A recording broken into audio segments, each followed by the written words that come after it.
Tirurangadi today news അപ്ഡേറ്റിലേക്ക് സ്വാഗതം.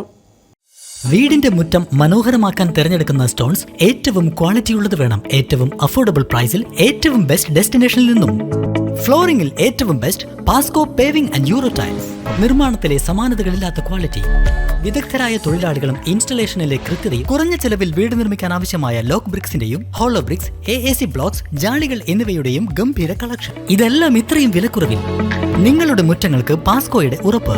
പാസ്കോ. വാർത്തകൾ വിശദമായി.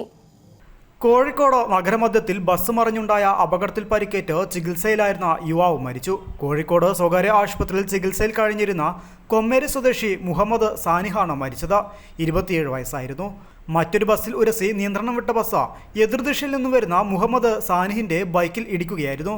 മുന്നിലുള്ള കാറിനെ മറികടക്കാനുള്ള ശ്രമത്തിനിടെയാണ് ബൈക്കിലിടിച്ചത്. ഗുരുതരമായി പരിക്കേറ്റ മുഹമ്മദ് സാനിഹിനെ സ്വകാര്യ ആശുപത്രിയിൽ പ്രവേശിപ്പിക്കുകയായിരുന്നു. ബസ് ഇടിച്ചയുടൻ ബൈക്ക് യാത്രികൻ തെറിച്ച് കാറിന് മുൻവശത്തേക്ക് വീഴുകയും ബസ് കയറി ഇറങ്ങുകയുമായിരുന്നു. തുടർന്ന് ബസ് മറിയുകയുമുണ്ടായി. ഇന്നലെ വൈകിട്ട് 4 മണിക്കാണ് പാളയത്തു നിന്നും മാവൂരിലേക്ക് പോവുകയായിരുന്ന സ്വകാര്യ ബസ് അരയിടത്ത് പാലം മേൽപ്പാലത്തിൽ വെച്ച് മറിഞ്ഞത്. 56 പേർക്ക് പരിക്കേറ്റു. പലരുടെയും പരിക്ക് ഗുരുതരമല്ലാത്തതിനാൽ ഇന്നലെ തന്നെ ഡിസ്ചാർജ് ചെയ്തിരുന്നു. പുതിയ സ്റ്റാൻഡ് ഭാഗത്തേക്ക് പാലം കയറി വരികയായിരുന്ന ബൈക്കും പാലം ഇറങ്ങുകയായിരുന്ന ബസ്സുമാണ് കൂട്ടിയിടിച്ചത്.